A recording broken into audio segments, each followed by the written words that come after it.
Hello, beautiful people. It's your girl, M.O.N, the one and only. And you guys are back watching another episode of the MIDE Show. Whoop, whoop, whoop. Hope you guys are amazing. Hope you guys have caught up on all the previous episodes. Please don't just come here to be spectating. Yeah? Go and catch up. Thank you. So yeah, hope you guys are good. Let's get comfortable. Get whatever you're drinking, whether it's a mocktail, a cocktail, tea, coffee, or in my case, trying to be healthy, water. And let's get into it. Welcome to this part of the show called The Gist. Now, I realized that I don't actually elaborate on what the gist is. Gist is basically us sharing words, me giving my opinion on certain things, and me just being your social commentator. So I will basically be talking about all things that are happening in our community, whether it's locally, nationally, or globally. Let's get into it. My man Usher is finally coming to the UK. Everybody that knows me knows that I am Usher's #1 fan. There goes my baby. Ooh, girl, look at you. That is going to be me on stage. I have bought the ticket so there's two different types of tickets. Like the most expensive one, which is 1,400. Absolutely no, Usher. I'm sorry. £1,400, come on. So I got the one underneath it, which was like £560, and you get to be on stage. Apparently you get to do meet and greet. I want Usher to do some nasty things to me. Yes, I do. Yes, I do. I want to be very irresponsible, very inappropriate, and I need him to serenade me. Hi, Usher. I need you to do some things to me. There goes my baby. Yes, midday is here. But yeah, guys, it's going to be amazing. I don't know why he's selling tickets in 2024 when the concert is in 2025, April. It's literally like a year and a bit. But either way, I know those tickets are going to sell out. Shout out to Usher for listening to your people and finally coming to the UK. I cannot wait to see you, baby. So there's a video going around of this lady who went to an Omale. I hope I said his name right. Omale. Anyway, you guys know who I'm talking about. Went to his concert and he must have seen her in the crowd and thought, oh, this girl's sexy. Called her up on stage. Mind you, this girl was with her boyfriend. She's gone on stage. Obviously, she's a massive fan, so why not? And she has started to make love on stage, essentially. Obviously, I'm exaggerating, but she's whining and grinding, giving him the wickedest wine of her life, which is absolutely fine, by the way. Where it becomes a problem is the fact that her boyfriend is in the crowd. I will say, when it comes to the ins and outs of relationships, I do think this is a very disrespectful thing to do. If her boyfriend wasn't there, different story, right? Some people will agree, some people will disagree. But her boyfriend was right there in his presence. I think his friends were amongst the crowd as well. So you're literally doing this in front of your boyfriend and his friends. For me personally, that shows a lack of respect. That shows a lack of consideration. And that shows that you don't really rate this man. In my personal humble and usually accurate opinion. I don't think that a person that has consideration or care for their partner would do that. That being said, if it was Usher, I don't know how I would behave. That being said, all right? I personally wouldn't be going to an Usher concert with my partner because I know I'm gonna act a fool. You know what I mean? But I just feel like when you're in an area with your partner and they're right there, I don't think this is the best behavior to be doing. Because men, obviously, we already know that their egos are very fragile. Just one little punch like this is breaking like egg. So you can't even do that. You can't even do that when you have a man and other people are coming back to report to him, let alone in his presence. That one is fuck up. Oh. That one is fuck up. It's literally to the point where even if he wanted to continue the relationship out of sheer embarrassment, out of people saying, nah, man, I would never have that. Man will never take that disrespect. He's gonna have to end the relationship. I'm not sure what man is gonna continue that relationship when she's openly disrespected him online. She was bending over, giving him the wickedest, rocking it, getting dirty and low, getting nasty with it. Sis, you took it too far. You took it too far. Even if he called you on stage, you could have just done a cute little, shimmy. When he tries to come behind you, you two will just go around so that he knows that, hello, I'm a woman that's spoken for. But no, you just went and bent over. Sis, come on. It's not making sense. It's not making sense. You're definitely doing too much, in my opinion. Definitely doing too much. But I understand when you get excited when you meet a celebrity that you love, but because that's one night. Do you know what I mean? That's one night, and now you're gonna have to go and face the music when you get home with your boyfriend. Weigh it up. Let me even talk to myself. A young wine with Usher. Ooh. A young wine with Usher, or respecting my boyfriend. A young wine with Usher, respect my... I don't know. I'm not gonna lie. I don't know. But because I'm not in the situation, I can criticize, and you were wrong. If I was in the situation, maybe different story. But anyway, moving on. Good luck to them. There is a viral video going around on TikTok right now where this lady is released a 50-part video about a man that she married, his narcissistic ways, the fact that he was a pathological liar, etc., etc. Now, before I get into the actual story, I want you guys to realize that this 50-part story is 10 minutes each. Each video is 10 minutes. 10 minutes. And it's going viral so much so that she's got on one video 17 million views. Now, well done to her, first of all, because the amount of money that she's gonna make with this, absolutely amazing. I'm actually a bit pissed off that I didn't think of this, because I know my storytelling skills are A1. And I'm actually gonna get into this because, wow, for you to captivate people so much so that they're watching 50 parts, 10 minutes per episode of you talk about your experience. Absolutely brilliant.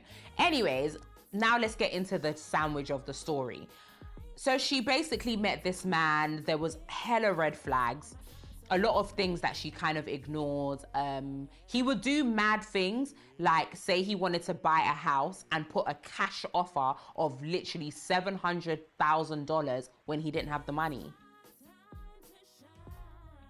How?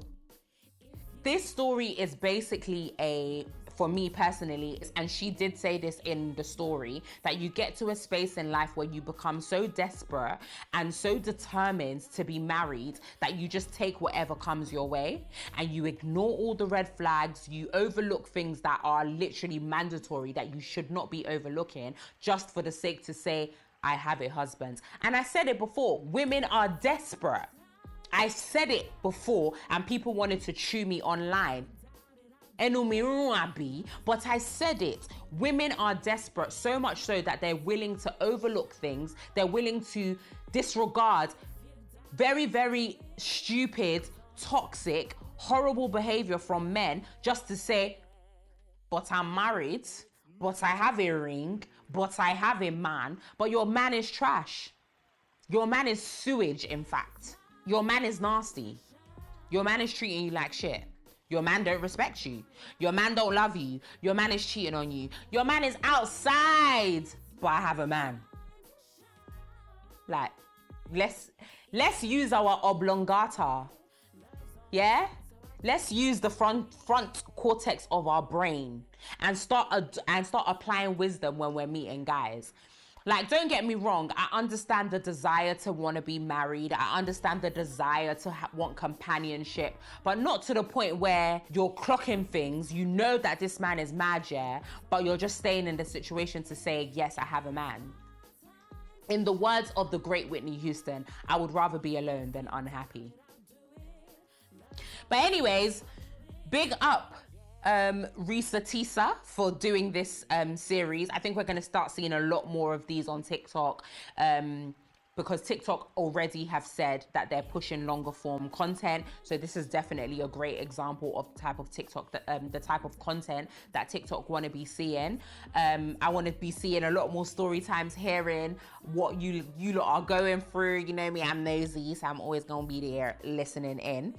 But yeah, if you guys haven't watched it, go and watch it. And I would suggest watching it on speed too, because anybody got time to be sitting there for 10 minutes watching each episode. There has been some controversy surrounding the 90s baby show, where the actor, comedian, I feel like he's a comedian, event host, artist now, Tom Mucci, came onto the podcast and basically spoke about, I think they were speaking about the AFCON football tournament. And at that point, Congo had just been kicked out, I believe. And the final two participants was Ivory Coast and Nigeria. And obviously they were having a bit of football banter that just kind of went completely left, to which Tom Mucci basically said, the whole world is scared of Lucifer, but Congolese people are scared of Steve Jobs. Now, apparently what he was alluding to is that people are scared of Steve Jobs because they are going in, Apple, the white man, is going into Congo, and there's a big genocide happening at the moment because of the raw materials that they have that creates these products, iPhones, XYZ. Obviously it was a distasteful joke, and the Congolese community was outraged. Funnily enough, there was a Congolese man on the podcast, PK Humble, who you can tell that he was quite uncomfortable by the comment made, and he did proceed to call Tom out and was like, you're laughing at genocide. Not funny. And obviously there was a big uproar because the members on the podcast 90s Baby Show also proceeded to laugh. Now, personally speaking, when I watched the clip, I thought to myself, there's no way that he is making jokes in regards to the genocide. He just wouldn't do that. That's what I thought. I just said, there's absolutely no way. And then I spoke to other people and they were like, he was absolutely making jokes about the genocide, which, I mean, I know there's dark humor, but come on. That is a bit too far. The thing is, yeah, when you listen to, they removed the whole episode. 90s Baby, they love to just remove episodes. Let us catch up now, come on. But anyway, they removed the episode, so you can't actually watch the content. But from the clips that you can see, it seems as though they were just, you know, like when you're having banter with your friends and sometimes you kind of just say things that are a bit out of pocket. It kind of seems as though that is what it was. But because of the severity of the situation and the fact that this genocide in Congo has been going on for a very long time, people have lost family members. It's a very, very sinister and dark and horrible situation, and it should never be one of those things that is ever made fun about. I don't personally think that Tom Mucci really meant any harm. I think it's just one of those things where you say and you're not really thinking about the detriment of what you're saying, because it just sounded like they were going back and forth doing banter, and he just kind of took it a step too far. He released a apology online, which initially when I heard it, it sounded very like theatrical and dramatic, but then when I read it again, I was like, no, actually it just sounds like he wanted to take full accountability and not push blame on anyone else but himself, which I really respect. Will anything happen to Tom Mucci in terms of his career? It shouldn't, because everybody is allowed to make mistakes, and that shouldn't equate to you losing out on any type of money. With all due respect, and I don't mean this disrespectfully to the Congolese community, but nobody cares like that. For him to lose out on any opportunities, for him to be cancelled, nobody cares. If he was to say something about the Jewish community now, we already know how much power they hold. That there, he's definitely losing bread. He's definitely losing money. He's definitely losing opportunities. But you're talking about African people? Yeah. That's just the sad reality of it. When I was having this conversation with one of my friends, I was saying that I don't think that the black celebrity culture in the UK, that they're aware that they're celebrities. Tom Mucci is a celebrity and you have to act accordingly. You can't be going on podcasts and just saying things willy-nilly in this economy, in this society, where if you say I like orange, people will say, oh my God, what about the apples? What about all of the melons? What about the mangoes? You can't just be coming on podcasts and just speaking anyhow. You have to be very tactful in what you're saying. And honestly, this just seems like a situation where he just kind of got carried away in the jokes and said something a little bit unfortunate. He apologized, you move on. Like, I know that it's a sensitive topic, but what can you do? He can't go back into the past and chew his words again. It's over, he's apologized. People just need to do better and not talk about such sensitive topics. The 90s babies, I think that they definitely need to be a little bit wiser, because I think this is the second time that they've been in this type of situation where they've had to delete a whole episode. I think the other one was with academics. I don't know the ins and outs of it, but they had to delete content because they kind of said things that were a bit distasteful or whatever. And I think like moving forward, and this is something that I myself have decided, what I say, not everybody's gonna like what I say, and that's fine. I'm not living my life based on what everybody wants me to say. Fuck you, I'm gonna say what I wanna say. However, I do understand that if you're gonna say something, you have to back it with your chest. It's not that you'll be saying things and then every 5 minutes you're removing the episode. Could make sense. Say what you need to say and back it up. If people want to speak, people are going to speak regardless. If you do right, they'll speak. If you do wrong, they'll speak. So I think this removing of the content, 90s babies, from a big fan, respectfully, let's stop doing it. Let's wrap it up. Yeah. I've said over and over and over and over and over and over and over again that the government want us to die. I've been telling you people, let's riot. I've been telling you guys, the government wants us to die. Can you see? You guys are not collecting enough money already that you want to come and increase council tax. Hey, Oshoda, rubbish. Until we rise up and say no more. Until we rise up and say not anymore. We are taking back our lives. They're going to keep on disgracing us. They're going to keep on rubbishing us. They're going to keep us promoting our death, digging our graves.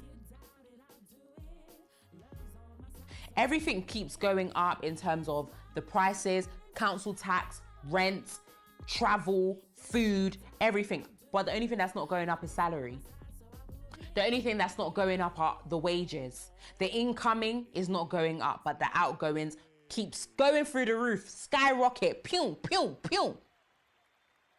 Yet, again, we'll just be sitting there eating our biscuits. I keep saying this every week. It's like you people are not listening. You people are not listening. Everyone will be eating their biscuits, eating their tea, dipping it, chunking it, instead of you to wake up and come and fight. And konjoko. I can't fight the government alone. If I could, I would have gone there myself. I can't fight them alone. I need you people to join me. Because what is the meaning of this? Every single week, it's a new thing. Last week, they said that the British Gas, their revenue from last year or something, I can't remember what the exact figures were, but let's just say it was, I'll put a picture here. Let's just say it was like 70 million. It has gone up to 751 million pounds in 1 year. Is that not wickedness? Is that not wickedness?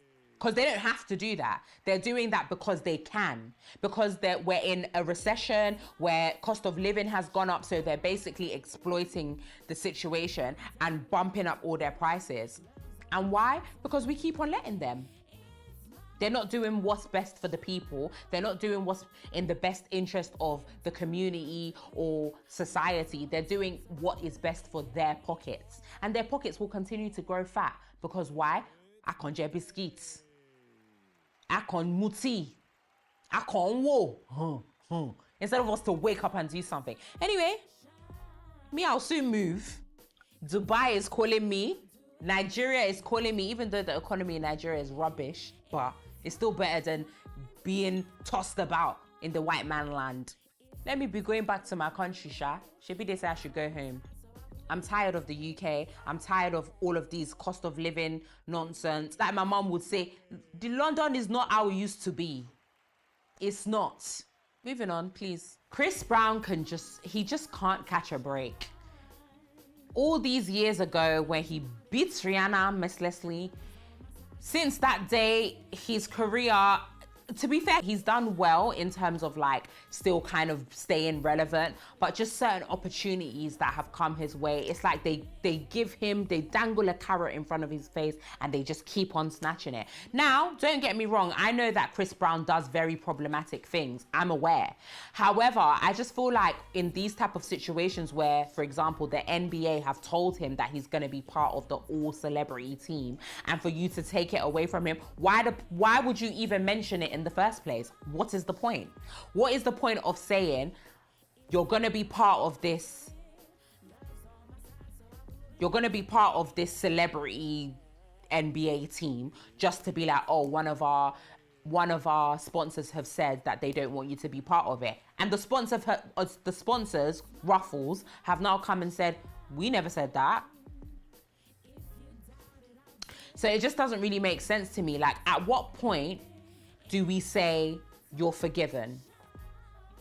At what point do we say your past transgressions are no longer who you are? When do we give grace? When do we allow people to move on? Like, I think he has served his time even more. Do you know what I mean? I don't think that he deserves to continuously be reminded of a thing that he himself is not proud of. Even the person that they beat, she has moved on. She has let it go. She's even said that she's forgiven him. Yet the corporations and all of these people still want to hold on to it. How many of these white men are beating their wives? How many of these white corporate men in the industry are doing a madness, raping women, sexually assaulting women, doing all of these things, and they still are able to have grand opportunities? I'm not saying one is right, by the way. I'm not saying one is wrong. I'm just saying, like, at the end of the day, there needs to come a point where we just say, all right, let bygones be bygones, because this is ridiculous now. I do feel quite sorry for Chris Brown. And I'm not a big fan of Chris Brown in general. Like, I like his music, but I'm not gonna like off pant for Chris Brown. Do you know what I mean? It's time to wrap it up. Like, let him just be at this point, because there's other artists that are very problematic and still get a lot of opportunities day after day after day. It's time to move on now. It's getting unfair. It's getting ridiculous. I can imagine how frustrated he is. Like, it's like, you lot don't want me to live. Like, let's let it go. Shout out to Nala's Baby. I think this is probably their second or third shout out that I've given on this show, but they continuously keep on killing it and showing us what it is to have Black excellence, to co-parent amicably, to create generational wealth for their child. Absolutely amazing. They're killing it. And this week it was revealed who their sponsors are, Black sponsors, and it included the names of Young Philly, Anthony Joshua, Posty, Jordan Dunn, and a few other people.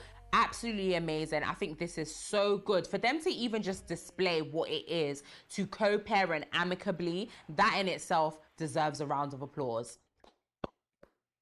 Because other people, I'm not gonna lie, they're messing up. Other people are messing up tremendously. It's very hard to co-parent, especially when your co-parenter is a fool. So for them to be coming together and showing what it is to co-parent well, to create a great environment for their child, I commend them so much. And I pray that Nala's Baby goes from height to height, from glory to glory, bigger checks to bigger checks. They're absolutely killing it. So big shout out to you guys. That is it today on the Midday Show. Hope you guys have enjoyed this episode. Hope you guys have liked, comment, and subscribed, because I see you guys liking I see you guys watching the video, but you're not liking, you're not commenting, you're not subscribing. Me, I'm not ashamed to tell you people to like. I'm not ashamed to let people know that I'm trying. I want to be rich or more. I want to be famous. Like, comment, and subscribe. Okay? Don't just come on the show and not say anything. It doesn't take you anything. 2 minutes, go comfy. We're done midday. You people just put wonderful show. Well done. Fantastic show. I enjoyed myself. That's it. Simple. It's not going to cost you guys a lot to do. Yeah? I hope you guys have an amazing week. I hope you guys put positive energy into the atmosphere and that everything that is good and pertains to the glory of God finds you. Amen? Bye, guys. Stay blessed.